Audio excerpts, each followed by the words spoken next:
MLA Kodali Nani స్పందించారు. తనకి ఎలాంటి అనారోగ్యం లేదన్నారు. తన ఇంట్లో సోఫాలో కాలు మీద కాలు వేసి కూర్చున్న వీడియో ఆయన షేర్ చేశారు. అయితే నాని తన ఇంట్లో అనారోగ్యానికి గురయ్యారని, ఆయన్ను ఆసుపత్రికి తరలించారని సోషల్ మీడియాలో రకరకాల వార్తలు వచ్చాయి. అవన్నీ అవాస్తవమని, తాను క్షేమంగా ఉన్నారని తెలిపారు ఎమ్మెల్యే కొడాలి నాని.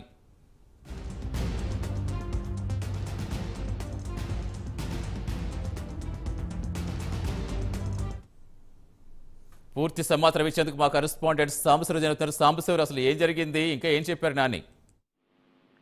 సతీష్, మనం చూసినట్లయితే కొడాలి నానికి సంబంధించి ఈ రోజు ఉదయం నుంచి అయితే ప్రచార మాధ్యమాల్లో కావచ్చు, టీవీ మాధ్యమాల్లో కావచ్చు వస్తున్నటువంటి వార్తలు ఏవైతే ఉన్నాయో వార్తలన్నీ కూడా అవాస్తవం అంటూ కూడా అటు కొడాలి నాని కార్యాలయం, అదేవిధంగా కొడాలి నాని సన్నిహితులు, అదేవిధంగా కొడాలి నాని కూడా తెలియజేయడం జరిగింది. ముఖ్యంగా మనం చూసినట్లయితే ఈ రోజు ఉదయం కొడాలి నానికి అస్వస్థతకు గురయ్యారు. ఆయన ఇంటి నుంచి హాస్పిటల్ తరలించాలంటూ కూడా కొన్ని ప్రచార మాధ్యమాల్లో వచ్చినటువంటి కథనం ఏదైతుందో ఆ కథనానికి కొడాలి నానికి సంబంధించిన వారందరూ కూడా స్పందిస్తూ కొడాలి నాని తన ఇంట్లోనే కాలు మీద కాలేసుకుని మొబైల్ చూస్తున్నటువంటి వీడియో ఏదైతుందో ఆ వీడియోని రిలీజ్ చేయడం జరిగింది. ఈ వీడియోలో కొడాలి నాని ఆహ్లాదకరమైనటువంటి ప్రశాంత వాతావరణంలో మొబైల్ చూసుకుంటూ కాలు మీద కాలేసుకుంటూ ఉన్నటువంటి వీడియోలో ఆయన చాలా ఆరోగ్యంగా ఉన్నట్టుగా కూడా కనిపిస్తున్నటువంటి పరిస్థితి.